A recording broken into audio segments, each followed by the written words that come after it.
السلام علیکم ناظرین، آج میں فضائل درود شریف پڑھ رہا ہوں۔ اللہم صلی علی محمد وعلی آل محمد پڑھا کر یا رب صلی وسلم دائما ابدا علی حبیبک خیر الخلق کلہم۔ صاحب اہم رحمۃ اللہ علیہ نے لکھا ہے کہ حضور اقدس صلی اللہ علیہ وسلم کے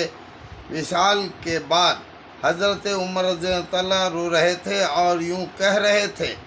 کہ یا رسول اللہ، میرے ماں باپ آپ پر قربان، ایک کھجور کا تنا جس پر سہارا لگا کر آپ ممبر بننے سے پہلے خطبہ پڑھا کرتے تھے، پھر جب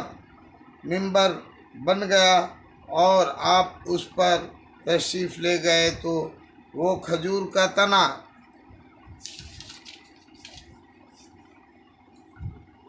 آپ کے فراق یعنی جدائی سے رونے لگا، یہاں تک کہ آپ نے اپنا دست مبارک اس پر رکھا جس سے اس کو سکون ہوا۔ یہ حدیث کا مشہور قصہ ہے۔ یا رسول اللہ صلی اللہ علیہ وسلم، آپ کی امت آپ کے فراق سے رونے کی زیادہ مستحق ہے بنسبت اس تنے کے، یعنی امت اپنے سکون کے لیے توجہ کی زیادہ محتاج ہے۔ یا رسول اللہ صلی اللہ علیہ وسلم، میرے ماں باپ آپ پر قربان، آپ کا عالی مرتبہ اللہ کے نزدیک اس قدر اونچا ہوا کہ اس نے آپ کی اطاعت کو اپنی اطاعت قرار دیا۔ چنانچہ ارشاد فرمایا، من یطع الرسول فقد طاع اللہ، اس نے اللہ کی اطاعت کی۔ یا رسول اللہ صلی اللہ علیہ وسلم، میرے ماں باپ آپ پر قربان، آپ کی فضیلت اللہ کے نزدیک اتنی اونچی ہوئی کہ آپ سے مطالبہ سے پہلے معافی کی اطلاع فرما دی۔ چنانچہ ارشاد فرمایا، عفا اللہ عنک لما عزلت لہم۔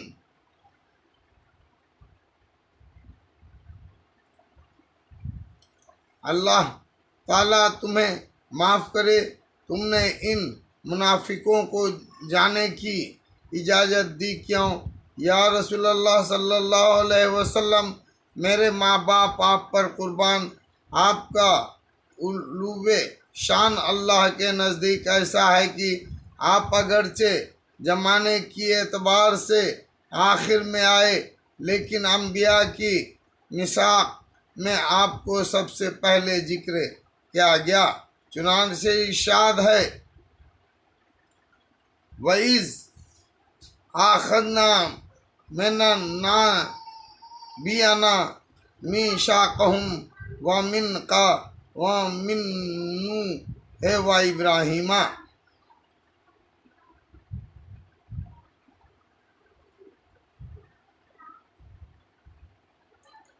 یا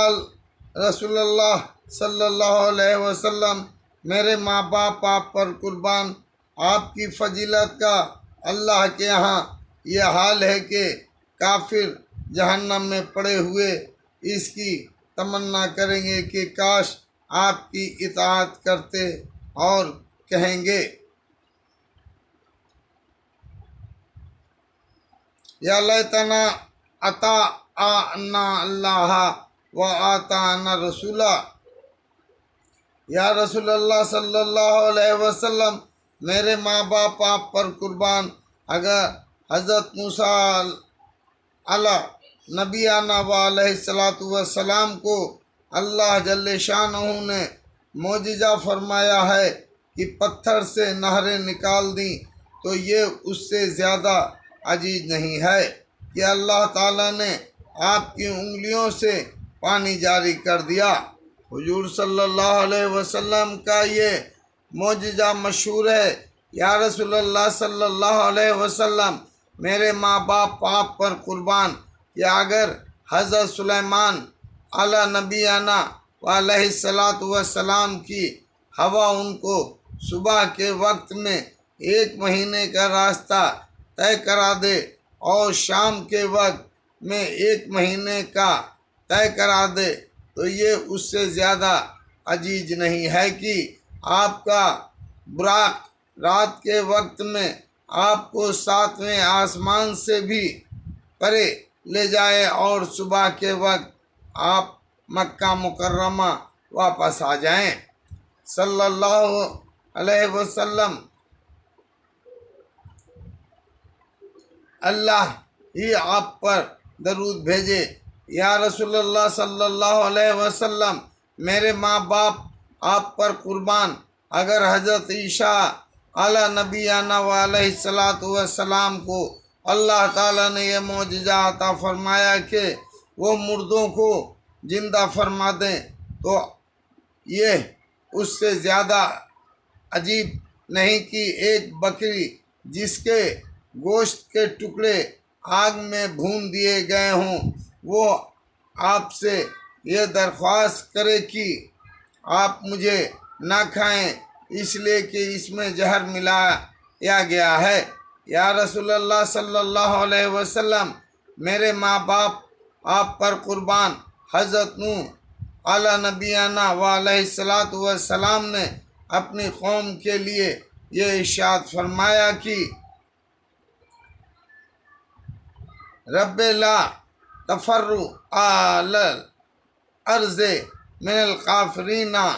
دیار، اے رب کافروں میں سے زمین پر بسنے والا کوئی نہ چھوڑ۔ اگر آپ بھی ہمارے لیے بد دعا کر دیتے تو ہم میں سے ایک بھی باقی نہ رہتا۔ بے شک کافروں نے آپ کی پشت مبارک کو روندا کہ جب آپ نماز میں سجدے میں تھے، آپ کی پشت مبارک پر اونٹ کا بچہ دان رکھ دیا تھا اور غزوہ یہود میں آپ کے چہرے مبارک کو خون آلودہ کیا، آپ کے دندان مبارک کو شہید کیا۔ آپ نے بجائے بد دعا کے یوں ارشاد فرمایا، اللہم اغفر لی قومی فانہم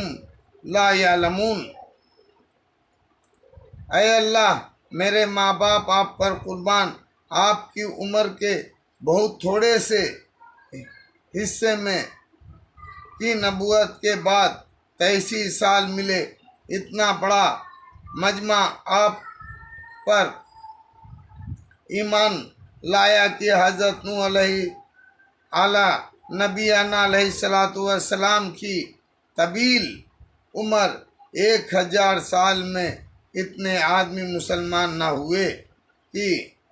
حجۃ الوداع میں 1,24,000 تو صحابہ رضی اللہ عنہ تعالیٰ تھے، اور جو لوگ غائبانہ مسلمان ہوئے حاضر نہ ہو سکے ان کی تعداد تو اللہ ہی کو معلوم ہے۔ آپ پر ایمان والوں کی تعداد بہت زیادہ سے زیادہ بخاری کی مشہور حدیث اریجت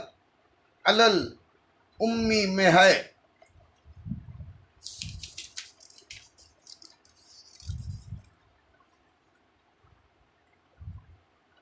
رأیت سوادن کثیرن سدا الافق کی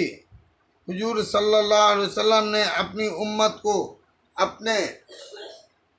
کثیر مقدار میں دیکھا کہ جس نے سارے جہان کو گھیر رکھا تھا، اور حضرت نوح علیہ السلام پر ایمان لانے والے بہت تھوڑے ہیں۔ قرآن پاک میں ہے وما مانا معہول الا قلیلا، یا رسول اللہ میرے ماں باپ آپ پر قربان، اگر آپ اپنے ہم جنسوں ہی کے ساتھ نشست و برخاست یعنی اٹھنا بیٹھنا فرماتے تو آپ ہمارے پاس کبھی نہ بیٹھتے، اور اگر آپ نکاح نہ کرتے مگر آپ نے ہی ہم مرتبہ سے تو ہمارے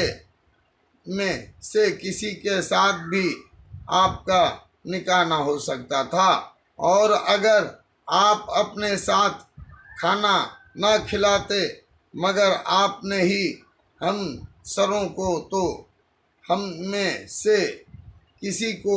اپنے ساتھ کھانا نہ کھلاتے، بے شک آپ نے ہمیں اپنے پاس بٹھایا،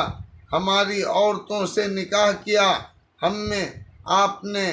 ساتھ کھانا کھلایا،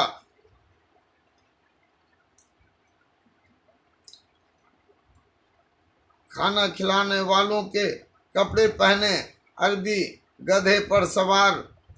فرمائی، اور آپ نے پیچھے دوسروں کو بٹھایا اور زمین پر دسترخوان بچھا کر کھانا کھلایا، اور کھانے کے بعد اپنی انگلیوں کو زبان سے چاٹا، اور یہ سب امور آپ نے تواضع کے طور پر اختیار فرمائے۔ رسول صلی اللہ علیہ وسلم اللہ تعالیٰ ہی آپ پر درود و سلام بھیجے۔ یا رب صلی وسلم دائما ابدا علی حبیبک خیر الخلق کلہم۔ نجحت البساطین میں حضرت ابراہیم خواص رحمۃ اللہ علیہ سے نقل کیا ہے، وہ فرماتے ہیں کہ ایک مرتبہ مجھ کو سفر میں پیاس معلوم ہوئی اور شدت پیاس سے بے ہوش ہو کر گر پڑا، کسی نے میرے منہ پر پانی چھڑکا، میں نے آنکھیں کھولی تو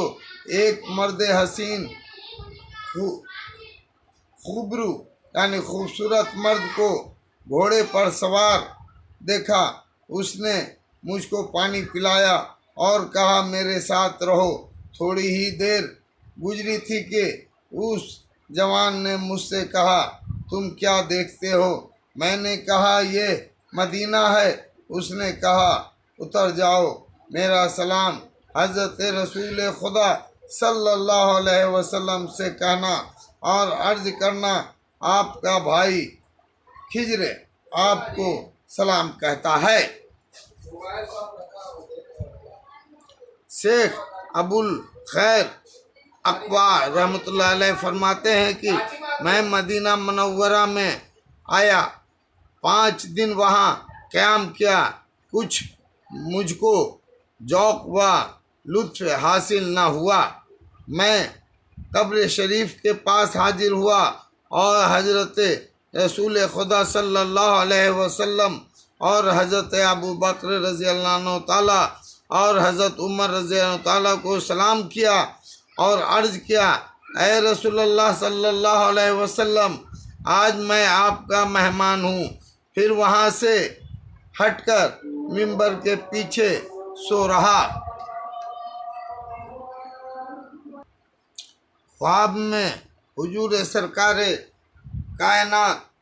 صلی اللہ علیہ وسلم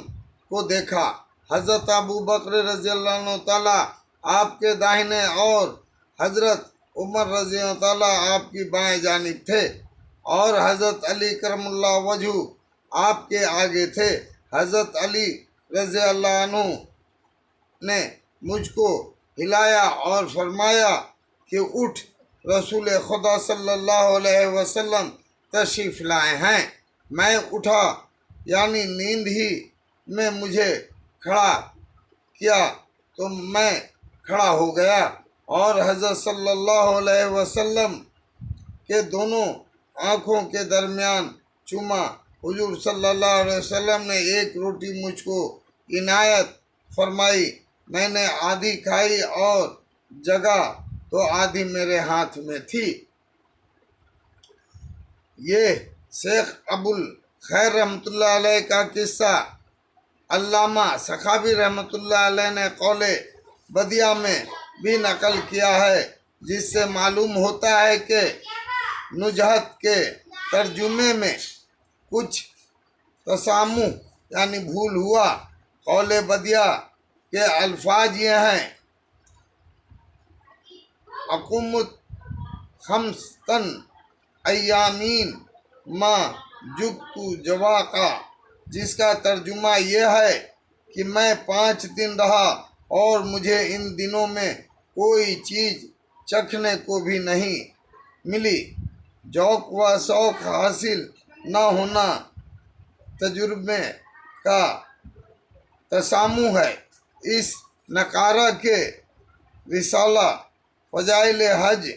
کے زیارت مدینہ کے قصوں میں نمبر 8 پر بھی یہ قصہ گزر چکا ہے، اور اس میں اسی نوع کا ایک قصہ نمبر 23 پر ابن الجلا کا بھی وفا سے گزر چکا ہے، اور اس نوع کے اور بھی متعدد قصے اکابر کے ساتھ پیش آ چکے ہیں، جو وفا یعنی ایک کتاب کا نام ہے سے کثرت سے پیش کیے گئے ہیں۔ ہمارے حضرت اقدس شیخ المشائخ مسند ہند امیر المومنین فی الحدیث حضرت شاہ ولی اللہ صاحب نور اللہ مرکاتہ اپنے رسالہ حرج سمین کی مبشرات النبی الامین، جس میں انہوں نے 40 خواب یا مکاشفات اپنے یا اپنے والد ماجد کے حضور اقدس صلی اللہ علیہ وسلم کی زیارت کے سلسلے میں تحریر فرمائے ہیں۔ ان میں نمبر 12 پر تحریر فرماتے ہیں کہ ایک روز مجھے بہت ہی بھوک لگی، نامعلوم کتنے دن کا فاقہ ہوگا۔ میں نے اللہ شانہ سے دعا کی تو میں نے دیکھا کہ نبی کریم صلی اللہ علیہ وسلم کی روح مقدس آسمان سے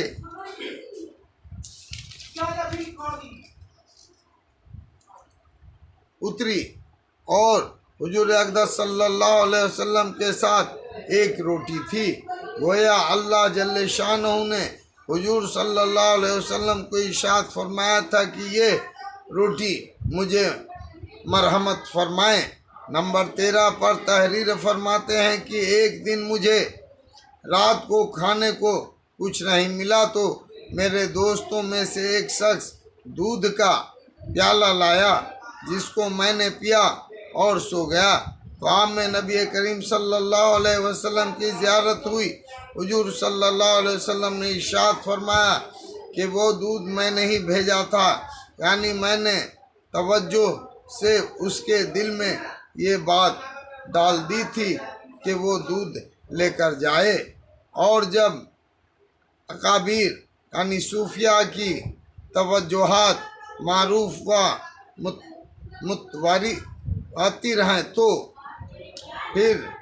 سید الاولین والآخرین صلی اللہ علیہ وسلم کی توجہ کا کیا پوچھنا۔ حضرت شاہ صاحب رحمۃ اللہ علیہ نے 15 پر تحریر فرماتے ہیں کہ میرے والد نے مجھ سے بتایا کہ وہ ایک دفعہ بیمار ہوئے۔ خواب میں نبی کریم صلی اللہ علیہ وسلم کی زیارت ہوئی۔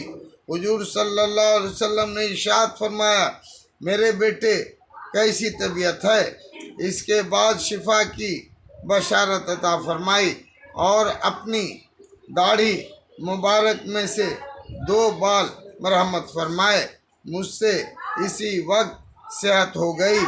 اور جب میری آنکھ کھلی تو وہ دونوں بال میرے ہاتھ میں تھے۔ حضرت شاہ صاحب رحمۃ اللہ علیہ فرماتے ہیں کہ والد صاحب نور لہو مرقادہ نے ان دونوں بالوں میں سے ایک مجھے مرحمت فرمایا تھا۔ اسی طرح شاہ صاحب نمبر 8 پر تحریر فرماتے ہیں کہ مجھ سے میرے والد صاحب نے ارشاد فرمایا کہ ابتدا طالب علمی میں مجھے یہ خیال پیدا ہوا کہ میں ہمیشہ روزہ رکھا کروں، مگر مجھے اس میں علماء کے اختلاف کی وجہ سے تردد تھا کہ ایسا کروں یا نہ کروں۔ میں نے خواب میں نبی کریم صلی اللہ علیہ وسلم کی زیارت کی۔ حضور اقدس صلی اللہ علیہ وسلم نے مجھے خواب میں ایک روٹی مرحمت فرمائی۔ حضرت شیخ یعنی حضرت ابو بکر رضی اللہ تعالیٰ اور حضرت عمر رضی اللہ تعالیٰ وغیرہ تشریف فرما تھے۔ حضرت ابو بکر صدیق رضی اللہ تعالیٰ نے فرمایا، الہدایہ مشترکہ یعنی ہدیہ سب کا ہوتا ہے، اس میں سب کا حصہ ہوتا ہے،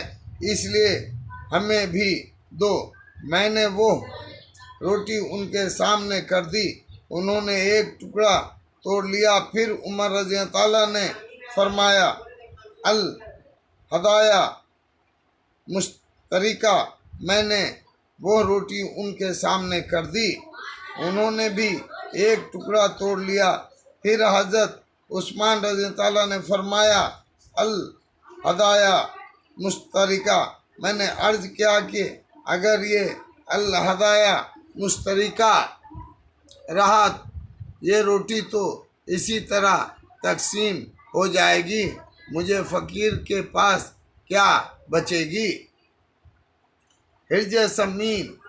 میں تو یہ قصہ اتنا ہی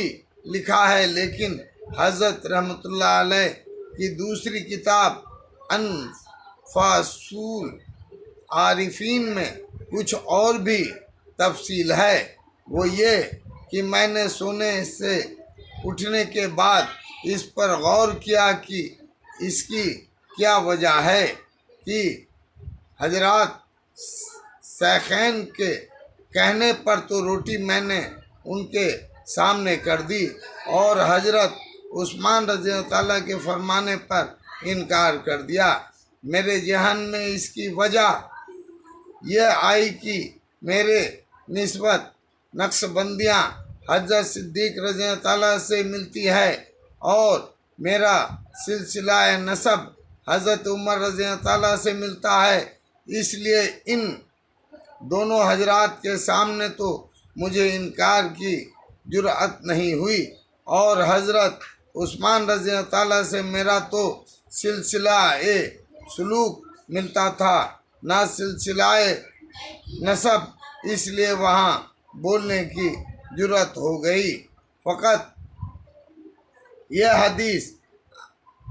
الہدایہ مشترک والی محدثین کے نزدیک تو متفق فیہ یعنی جس میں بہت اختلاف ہے، اور اس کے متعلق اپنے رسالے فضائل حج کے ختم پر بھی دو قصے، ایک قصہ ایک بزرگ کا اور دوسرا قصہ حضرت امام ابو یوسف فقیہ الامت کا لکھ چکا ہوں۔ اس جگہ اس حدیث سے تعرض نہیں کرنا تھا، یعنی یہ حدیث کیسی ہے اس سے بحث نہیں، اس جگہ یہ بیان کرنا تھا کہ اللہ اکبر۔